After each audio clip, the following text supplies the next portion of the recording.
Now let's turn to Germany, Europe's one-time engine of growth. Germany was known as an economic powerhouse, but these days the picture is grim. So dire, in fact, that you get headlines like this. That's right, donerflation is back, and Germans are terrified. They fear their doner kebabs will soon be unaffordable, and political parties are capitalizing on this fear.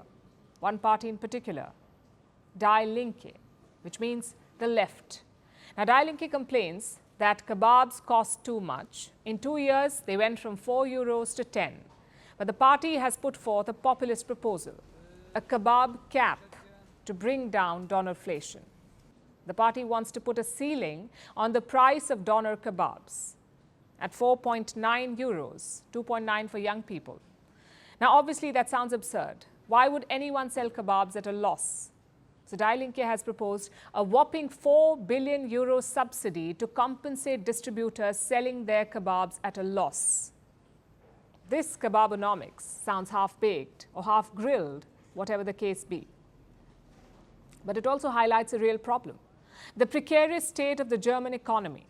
Last year, Germany was the only G7 country where the economy shrank. It contracted by 0.3%. This year, things aren't looking much better.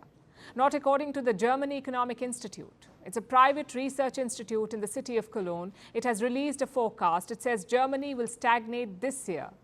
That means 0% growth, zero. Last year, the German economy shrank. This year, it could remain stagnant. Now, this is technically a minor improvement. But you know something is wrong when 0% growth is a positive thing. So how did it come to this? How did Europe's growth engine grind to a halt? Well, there are a lot of reasons. First, there was the Wuhan virus. COVID-19 took the world down, Germany included. But as it was recovering, there was another crisis, the Russian effect. Before 2022, before Vladimir Putin's war on Ukraine, Germany depended on Russia for energy. Cheap natural gas from Russia fueled German growth. It helped power German factories at a very reasonable rate. This, in turn, helped Germany manufacture goods cost-effectively. That was the process. Cheap Russian gas subsidized German manufacturing. But that chain snapped in 2022 when Russia invaded Ukraine. In a few months, Germany stopped importing Russian gas. This took a toll on German manufacturing, especially energy-intensive industries like chemicals, metals, and paper. They just started to recover from COVID, but the end of Russian gas stopped their recovery. Of course, Germany is not unique here. The entire world suffered during the pandemic, and all of Europe was affected by the Ukraine war. So why is Germany still lagging behind? Well, there's another problem that's hitting Germany, and that is old age.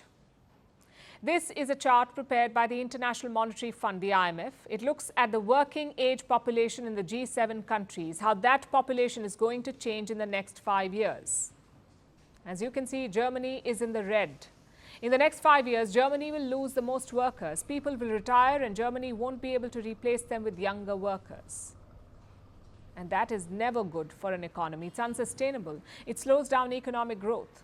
All these factors put together, the Wuhan virus, the war in Ukraine, and the aging population have hammered Germany's growth.